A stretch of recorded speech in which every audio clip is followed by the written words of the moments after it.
Good evening and welcome to Hungary Report, station of public media M1's foreign language news hour. I'm Csenga Gabriela Ibolya with today's news from Hungary and the Carpathian Basin. Let's begin.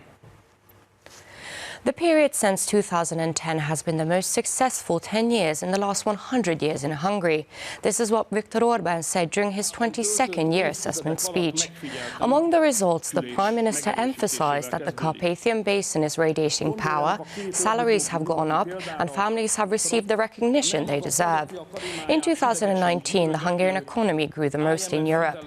Viktor Orbán added that in 2020 and 2021, the government will continue its country-building work. We sent the IMF home, repaid the loans ahead of time, created 850,000 jobs, eliminated welfare hunting, and put our finances in order. We gave employees respect and recognition. Families also received recognition.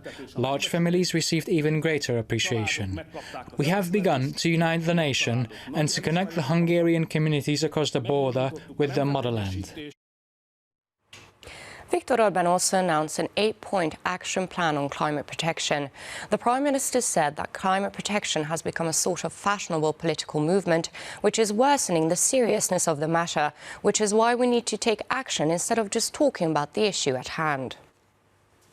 By 2030, 90% of the electricity produced in Hungary will be carbon dioxide free, Viktor Orbán said, eliminating illegal landfills, banning the use of disposable plastic, providing a possibility to return metal boxes, glass and plastic bottles, and cleaning our rivers from waste. These matters are all part of the government's climate protection action plan. Furthermore, the government supports the renewable energy production of small and medium-sized enterprises with over 95 million euros.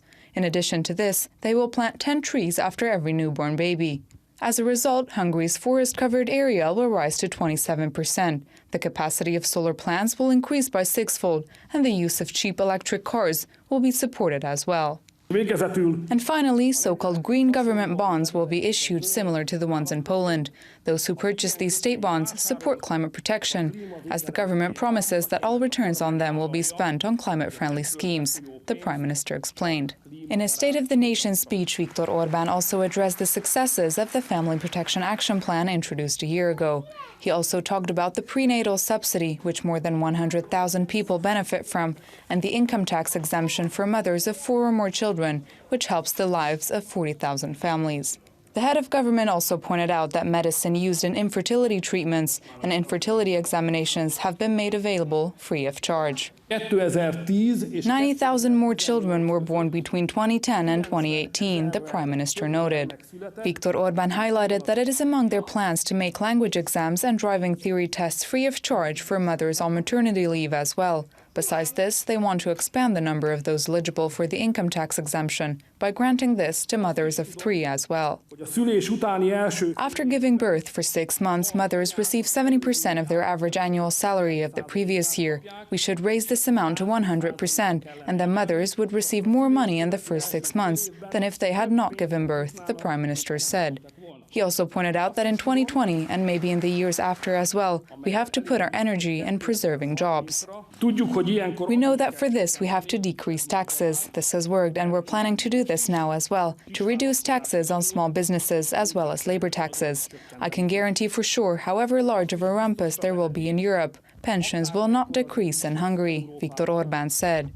He added, the aim is to enable Hungarians to have a sense of well-being which they deserve and to live and thrive in both financial and actual security in their own homeland. The 14 days have passed and all 7 Hungarians who had been brought home from the quarantined province in China earlier this month could return home from the South Pest Central Hospital. The 3 Hungarians who have been quarantined on the Japanese coast are in much worse of a situation. They will be kept there for 2 more weeks. The 7 Hungarians who were stranded in Wuhan, the center of coronavirus, arrived in Budapest 2 weeks ago on Sunday with this military machine. They were taken straight away to the South Pest Central Hospital. They had to stay in this enclosed building for 14 days under medical supervision. We were in a quarantine building for the past 2 weeks, János Slavik said. The head of infectology in the hospital said that during the monitored time period, all of them were symptom-free, so they were released home from the hospital Sunday morning. We let them go home to their families. We are completely sure that they were not infected with the coronavirus, János Slavik added. No one in Hungary is currently being monitored for coronavirus. Activists go from door to door in secular land and collect signatures for the European initiative of the Secular National Council. 1 million signatures need to be collected and the deadline is approaching. The initiative can be supported even on the internet. The main goal is to take into account the national characteristics of the regions when allocating EU funds, which would help the Hungarian communities living abroad.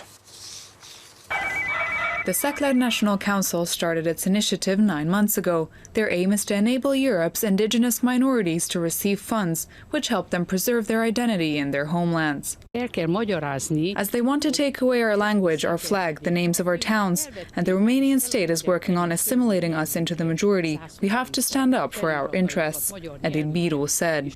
We will mobilize Europe for secular land. This is the motto of the initiative.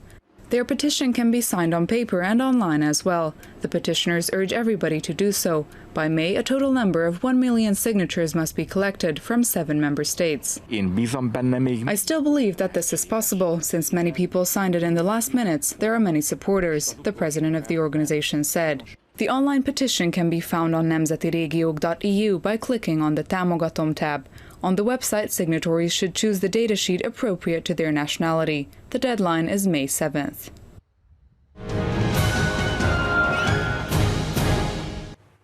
The locals of Mohács are preparing at full speed for this year's Bushwa.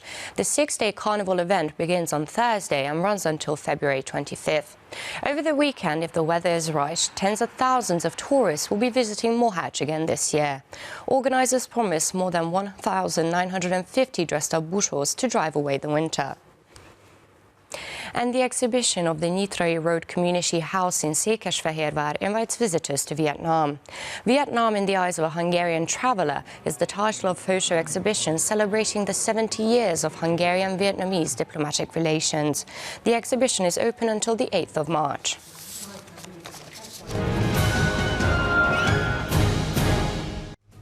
And that's all for now, but don't forget you can catch Hungary Reports every night after 11 p.m. news and online as always. Do stick around and watch our German, Russian and Chinese language news. Thank you for watching and have a lovely evening.